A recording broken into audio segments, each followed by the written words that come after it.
만약 오늘 삶을 다시 시작할 수 있다면 어디서부터 시작하고 싶으신가요? 어떤 이에게는 관계의 회복, 또 어떤 이에게는 용서받고 싶은 마음일지도 모릅니다. 오늘은 부활절입니다. 죽음을 이기신 예수님을 기억하는 이날, 그분의 부활이 당신의 삶에도 시작되기를 바랍니다.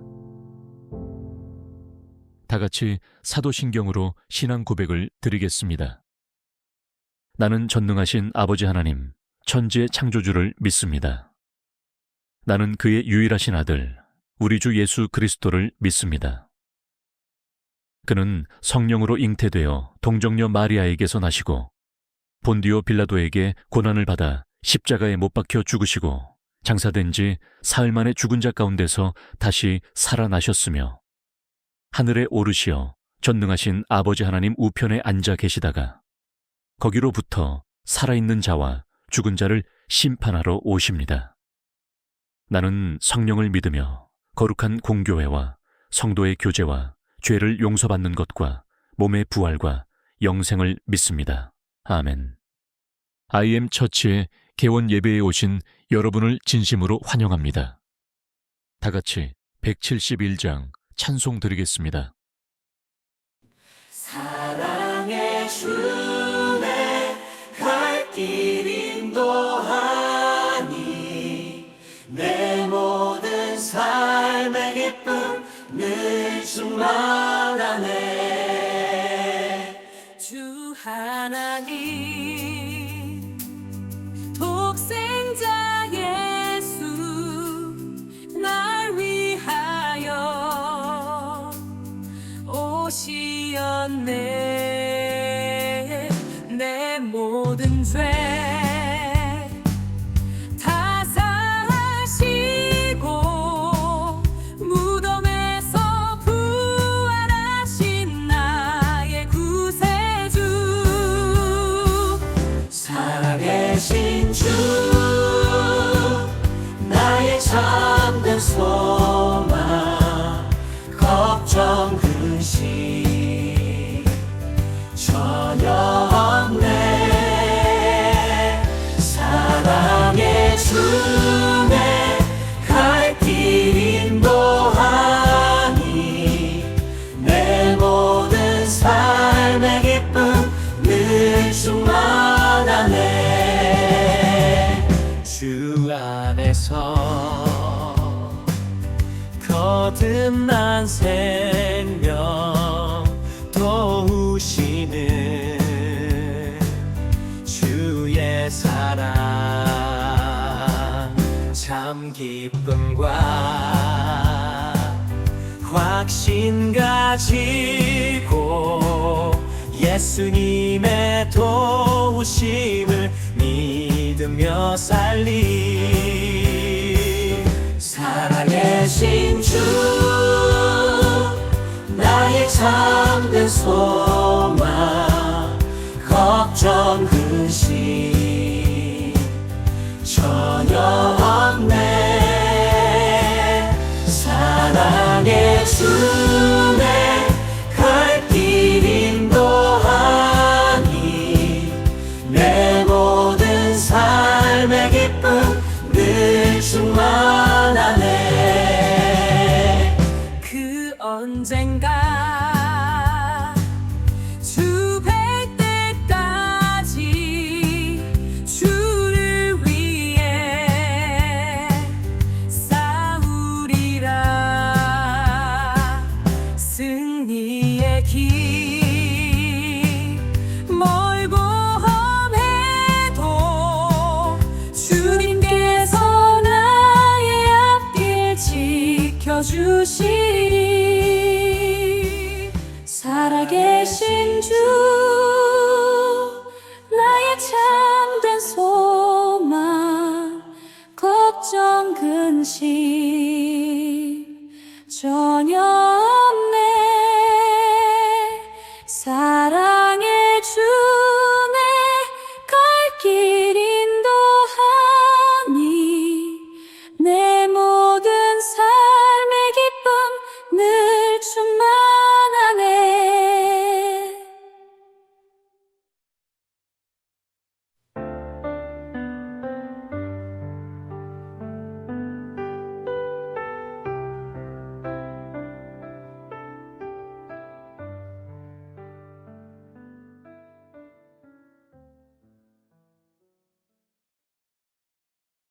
어떤 사람은 말합니다.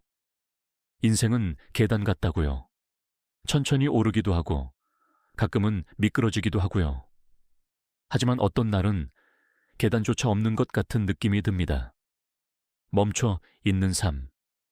어디로 가야 할지, 어떻게 다시 시작해야 할지 모를 때, 죽음을 이기신 예수님은 그 멈춘 자리에서 우리에게 손을 내미십니다. 그 손을 잡을 수 있다면 우리도 다시 시작할 수 있습니다. 기도하시겠습니다. 사랑과 생명의 하나님, 오늘 우리는 죽음을 이기신 예수 그리스도의 부활을 기뻐하며 주님 앞에 나아왔습니다. 혼자 있는 공간이지만 이 시간 우리 각자의 마음 위에 주님의 임재가 머물기를 소망합니다. 무너졌던 삶의 조각들이 다시 살아나기를 원합니다. 지친 마음이 회복되고 닫혀있던 영혼의 문이 열리게 하소서. 오늘 말씀 가운데 우리에게도 부활의 능력이 임하게 하시고 다시 시작할 수 있는 용기를 우리 모두에게 허락하여 주옵소서. 예수님의 이름으로 기도드립니다. 아멘. 오늘 설교 말씀은 요한복음 11장 25절입니다. 다 같이 봉독하겠습니다. 예수께서 이르시되 나는 부활이요 생명이니 나를 믿는 자는 죽어도 살겠고. 여러분, 이런 생각 해보신 적 있으신가요? 내가 다시 시작할 수 있을까? 삶이 무너진 자리에서, 관계가 깨어진 자리에서, 내가 너무 지쳐버린 그 자리에 서서 과연 나는 다시 시작할 수 있을까? 질문하게 되는 순간이 있습니다. 그런데 바로 오늘 부활절이라는 이 시간은 우리에게 이렇게 말합니다. 예, 다시 시작할 수 있습니다. 왜냐하면 예수님께서 부활하셨기 때문입니다. 많은 분들이 부활절을 단지 예수님의 부활을 기념하는 기독교의 한 축제로만 생각하곤 합니다. 하지만 오늘 우리가 마주하는 이 부활은 단지 2000년 전의 한 사건이 아닙니다. 지금 이 순간에도 유효한 하나님의 초대장입니다. 나는 부활이요 생명이다. 나를 믿는 자는 죽어도 살 것이다. 예수님의 이 말씀은 단지 죽은 자가 다시 살아난다는 의미가 아닙니다. 절망했던 인생이 다시 일어설 수 있다는 선언입니다. 오늘의 말씀 요한복음 11장 25절은 사망과 절망의 한가운데서 선포된 생명의 선언이었습니다. 나사로는 예수님의 친구였고 마르다와 마리아는 예수님을 믿고 따르던 가족이었습니다. 그들의 집은 예수님이 자주 머무르시던 공간이었고 예수님은 그들과 깊은 관계를 나누셨죠.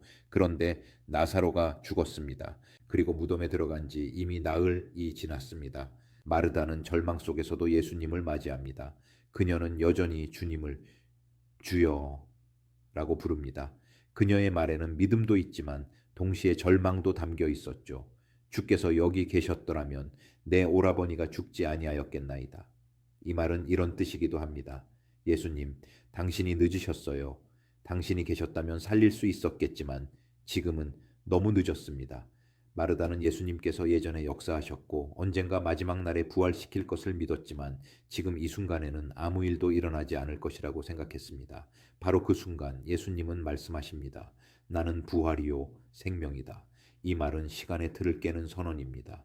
예수님은 나는 부활을 줄 수 있다 라고 하지 않으셨습니다. 내가 부활을 일으킬 수 있다도 아니었습니다. 내가 곧 부활이다. 부활은 어떤 사건이 아니라 예수님의 존재 자체라는 뜻입니다. 부활은 미래에 있을 교리적 진리가 아니라 지금 이 순간 예수님과 함께 있는 자에게 일어나는 현실이라는 선언입니다. 그리고 예수님은 나사로의 무덤 앞에 서십니다. 울고 있는 사람들, 냄새가 날까 걱정하는 자들, 믿기 어려워하는 사람들 앞에서 예수님은 이렇게 외치십니다. 나사로야, 나오라. 나사로는 그렇게 죽은 자 가운데서 일어납니다. 이것은 단지 놀라운 기적이 아닙니다. 단지 슬픔을 위로하기 위한 사건도 아닙니다. 예수님은 이 사건을 통해 모든 믿는 자가 부활에 참여할 수 있다는 사실을 증명하신 것입니다. 그리고 그 부활은 죽은 후에만이 아니라 지금 이 땅에서부터 시작되는 생명임을 보여주신 것이죠. 이렇게 예수님은 부활을 미래의 사건이 아닌 자기 자신의 존재 안에 있는 현재의 능력으로 선포하셨습니다. 그리고 그 부활의 선언은 한참 전 구약의 선지자 에스겔에게 이미 보여주신 하나님의 메시지와 연결됩니다. 하나님은 선지자 에스겔을 심이 많고 심이 말라버린 뼈들이 가득한 골짜기로 이끄십니다. 내가 보니 그 골짜기 지면의 뼈가 심이 많고 아주 말랐더라. 그곳은 완전한 죽음, 희망조차 말라버린 상태였습니다. 그리고 하나님께서 에스겔에게 물으십니다. 이 뼈들이 능히 살 수 있겠느냐? 에스겔은 그 상황이 얼마나 절망적인지를 알기에 할 수 있습니다. 라고 대답하지 못하고 조심스럽게 말합니다. 주 여호와여, 주께서 아시나이다. 그때 하나님은 에스겔에게 말씀을 선포하라고 명하십니다. 에스겔이 명령대로 예언하자 뼈들이 서로 연결되고 힘줄이 생기고 살이 오르고 피부로 덮이고 그리고 마지막으로 생기, 곧 하나님의 숨결이 그들에게 들어갑니다. 생기가 그들에게 들어가매 그들이 곧 살아 일어나서 서는데 극히 큰 군대더라. 이 장면은 이스라엘의 회복을 상징하면서도 단지 민족적 회복만을 넘어서 죽음에서 생명으로, 무에서 유로의 전환을 보여주는 부활의 시청각적 예언이었습니다. 이제 다시 요한복음 11장으로 돌아가 보면 예수님께서 나사로의 무덤 앞에서 나사로야 나오라 라고 외치시는 장면은 마치 에스겔이 마른 뼈들을 향해 말씀을 선포하던 장면과도 같습니다. 에스겔이 보았던 마른 뼈의 회복이 이제 예수님의 음성을 통해 현실로 드러난 것입니다. 그분의 말씀 한마디에 무덤 속 죽음이 물러가고 삶이 다시 시작됩니다. 예수님은 단지 부활을 보여주신 것이 아니라 부활이 누구인지, 생명이 어디서부터 시작되는지를 선포하신 것입니다.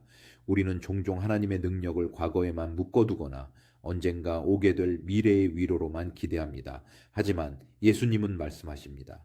나는 지금 여기서도 죽은 것을 살릴 수 있는 부활이요 생명이다. 그 선언은 마르다를 위한 것이었고 나사로를 위한 것이었고 지금 이 순간 우리를 위한 것이기도 합니다. 예수님의 부활은 우리 각자의 삶 안에서 다시 살아나는 이야기로 확장됩니다. 관계가 죽어 있었다면 화해할 수 있는 힘을 주십니다. 꿈이 멈춰 있었다면 다시 도전할 수 있는 용기를 주십니다. 신앙이 식어 있었다면 다시 하나님께 나아갈 수 있는 사랑을 회복시켜 주십니다.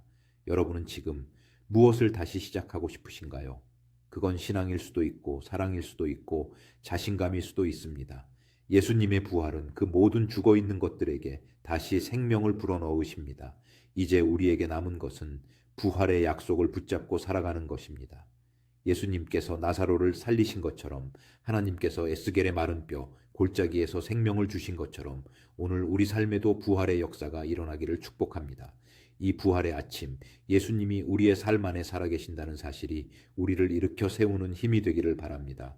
부활하신 예수님이 당신을 부르고 계십니다. 이제 그 부르심 앞에 응답하며 다시 시작합시다. 오늘 이 부활절 IM 처치의 첫 예배에서 부활하신 예수님과 함께 오늘부터 다시 살아갑시다. 아멘. 지금 잠시 눈을 감고 여러분의 삶을 돌아보십시오. 오늘 여러분에게 죽음과도 같이 느껴지는 부분은 어디입니까? 어쩌면 깨어진 관계일 수도 있고 지친 마음, 멈춰버린 신앙 혹은 잃어버린 꿈일 수도 있습니다. 그 죽음의 자리에서 예수님은 이렇게 말씀하십니다. 나는 부활이요 생명이니 나를 믿는 자는 죽어도 살겠고. 이 말씀을 들을 때 여러분의 마음에는 어떤 느낌이 드십니까? 예수님은 지금 바로 여러분의 그 죽음 같은 상황에 오셔서 이렇게 말씀하십니다. 너는 다시 시작할 수 있다. 다시 살아날 수 있다. 여러분은 예수님의 이 말씀을 지금 여러분의 삶에 어떻게 받아들이고 싶으신가요? 지금 이 순간 여러분의 삶에서 부활의 능력이 필요한 영역이 어디인지 조용히 하나님께 고백하십시오. 그 자리에서 주님이 말씀하십니다. 나는 부활이요 생명이다. 이 한 주 동안 여러분은 어떻게 이 말씀을 붙잡고 살아가시겠습니까? 이제 잠시 침묵하며 여러분의 마음을 하나님께 올려드리십시오. 사랑과 은혜가 충만하신 하나님, 오늘 우리는 부활절을 맞아 IM 처치의 새로운 시작을 선언하며 주님의 이름을 높여 찬양합니다. 예수 그리스도의 부활로 인해 죽음을 이기고 새 생명을 얻은 이 기쁨의 날에 우리 모두가 주님의 뜻을 따라 힘차게 나아갈 수 있도록 축복하여 주옵소서. 오늘 이 예배를 통해 주님의 임재를 경험하게 하시고 우리의 마음을 새롭게 하셔서 부활의 능력으로 충만하게 채워주옵소서. 우리의 믿음이 더욱더 견고해지며 복음의 기쁨을 세상에 널리 퍼뜨리는 자들이 되게 하옵소서. IM 처치가 새롭게 시작하는 이 순간에 우리 육신이 교회임을 깨닫고 성령님께서 우리와 함께 하시어 지혜와 용기를 더해 주시고 우리가 맡은 사명 속에서 흔들리지 않으며 주님의 영광을 위해 충성스럽게 살아가도록 인도하여 주옵소서. 부활의 기쁨 안에서 서로 사랑하며 하나 되어 주님의 평강을 누리는 공동체가 되게 하시고 이 예배를 통해 모든 성도들이 주님의 은혜를 깊이 경험하며 새롭게 변화되는 시간이 되게 하옵소서. 이제는 우리를 위해 십자가를 지시고 사망을 이기고 다시 살아나신 예수 그리스도의 크신 은혜와 하나님의 놀라우신 사랑과 성령님의 감화 감동하심이 새롭게 시작하는 IM 처치의 모든 성도들 위해 영원토록 함께 하시기를 간절히 축원하옵나이다. 아멘.